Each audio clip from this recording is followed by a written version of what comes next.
불안했던 서유라의 악행이 드디어 꼬리가 밟혔습니다. 부자인 척 남을 속였던 서유라의 가짜 부모는 햄버거 먹으러 찾아간 집이 하필 고미숙의 가게였고, 그곳에서 가볍게 놀린 입 때문에 고미숙에게 덜미가 잡히고 말았죠. 서유라의 부모가 가짜인 것 같다는 고미숙의 정보에 강동화가 미국에 사람을 풀었고, 결국 의심은 사실이 되었습니다. 이에 유수연과 고미숙은 직접 서유라를 처단하는 대신 차화영에게 넌지시 힌트를 던졌고, 그녀는 그 미끼를 덥석 물어버렸죠. 거짓말이 반복되는 서유라의 행동에 차화영은 점점 더 신뢰를 잃어갔고, 김 집사를 통해 그 부모의 정체에 대해 조사를 시작합니다. 그렇게 확인한 서유라 부모의 정체는 가짜였죠. 차화영이 유수연을 싫어했던 건 그녀의 집안이 변변치 않아서였기 때문이었습니다. 그런데 그런 유수연이 싫어 직접 고른 며느리는 집안이 안 좋다는 개념을 넘어 실체 자체가 없는 사람이었죠.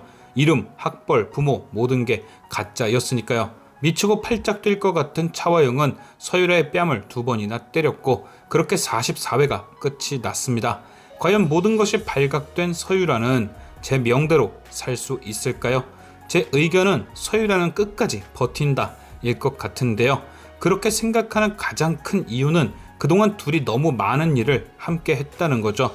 그만큼 둘의 치부를 서로 나눠 갖고 있는 것이 많아서 차화영도 서유라를 쉽게 건드릴 순 없습니다. 같이 죽자고 달려들면 가진 것 없는 서유라보다 차화영이 잃을 게 더 많으니까요. 일단 서유라가 가진 무기는 첫 번째, 유수연 외도 조작 사건의 진실. 서유라는 차화영이 자신과 홍진우를 결혼시키기 위해 유수연의 외도를 조작하고 그 상대인 유수연의 동창을 해친 사실까지 알고 있습니다. 만약 이 사실을 홍진우에게 불어버리면 안 그래도 유수연에게 미련 있는 홍진우가 얼마나 크게 폭발할지 안 봐도 뻔하죠. 물론 그에 따른 법적 책임도 차화영이 지어야 하고요.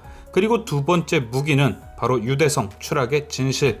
유대성을 계단에서 밀어 떨어뜨린 건 서유라이지만 그 장면이 찍힌 증거는 없습니다. 대신 유대성의 마지막 유품인 휴대폰은 차화영이 가지고 있죠. 그러니까 서유라가 마음 먹으면 유대성의 추락 사건까지 차화영에게 덮어씌울 수 있습니다. 유대성이 만나러 온 사람도 차화영이고, 핸드폰 속 녹취도 차화영에게 불리한 내용이고, 핸드폰 자체도 차화영이 가지고 있으니 서유라 말 한마디에 차화영이 범인이 되는 건 시간 문제죠. 그리고 마지막으로 그녀가 가진 세 번째 무기는 바로 서유라의 임신입니다. 오늘 서유라는 커피를 마시던 도중 입덧을 했고, 병원에 다녀온 후 자신이 임신이라 했습니다. 일단 예상 가능하지만 설득력이 없는 상황은 홍진우가 정관수술 같은 걸 했다는 내용일 겁니다. 만약 홍진우가 아이를 못 만드는 사람이라면 45회 예고에서 그렇게 슬퍼할 이유가 없죠. 뻔히 자신의 아이도 아닌데 내쫓으면 그만이니까요.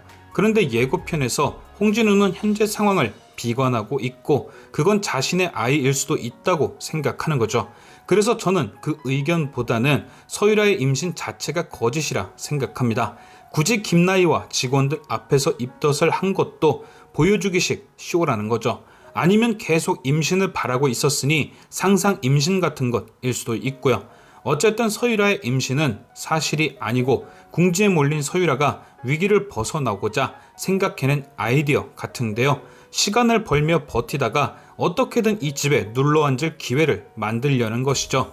과연 모든 것이 들통난 서유라는 이 위기를 어떻게 벗어날 것인지, 지금까지 시청해주신 여러분께 감사드리며 저는 또 다른 리뷰로 돌아오겠습니다.